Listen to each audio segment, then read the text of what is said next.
हीर, हीर, कल वाली बात तो खत्म हो गई है ना? तुमको पता है ये सुषमा है ना, सुषमा, इसकी बेटी मेरी बेस्ट फ्रेंड थी आशी। लेकिन ये मुझसे बात ही नहीं करने देती थी। कहती थी कि हीर के साथ रहेगी तो बिगड़ जाएगी। मुझे समझ ही नहीं आता था। लेकिन हम दोनों ना स्कूल में बात करते थे। लेकिन ये स्कूल से आने के बाद ना उसे कभी ट्यूशन भेज देती तो कभी पढ़ने बैठा देती। मुझे लगता था कि ये ना मुझसे दूर रखने के लिए उसको ऐसा करती है। लेकिन मैं गलत थी। वो मेरे लिए नहीं करती थी, वो तो उसके लिए करती थी। हीर, क्या बोल रही हो तुम? और मैं बेवकूफ, मैं कभी ये सोच ही नहीं पाई कि जितना उसका पढ़ना ज़रूरी है उतना मेरा भी। मैं बस यही सोचती थी कि वो सुषमा मेरी वजह से उस बेचारी को कितना परेशान करती है। सुषमा को भी तो ऐसी लड़की चाहिए थी ना, जो उसके घर में रहे, घर का काम करे।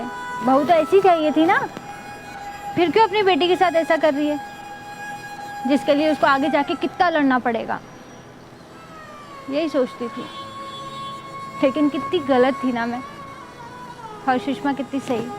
तुम गलत नहीं हो हीर, अच्छी हो तुम। मैं अच्छी हूँ? मैं, हाँ मैं अच्छी हूँ। लोगों को भी ऐसी लड़की चाहिए ना, जो घर का काम करे, घरेलू हो। फिर मैं क्यों नहीं पसंद आ रही? बोलो। तुमको तो मैंने दोस्त बोला था ना, तुम तो बता सकते थे कि हीर तुम गंवार हो, तुम्हें पहनने ओढ़ने का सलीका नहीं है, तुम कहीं किसी के साथ बाहर ले जाने लायक नहीं हो। तुमको कहीं भी कोई ले जाएगा ना तो हाथ पकड़ के चलना पड़ेगा। तुम तो बोल सकते थे ना, तुमने भी नहीं बोला।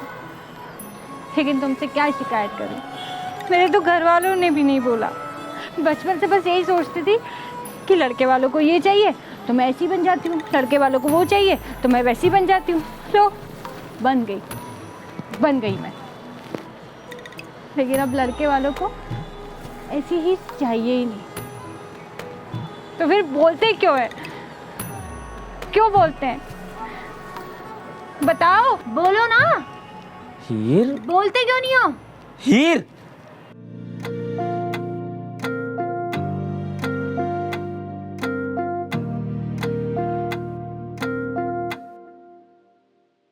चन्न किथा सारी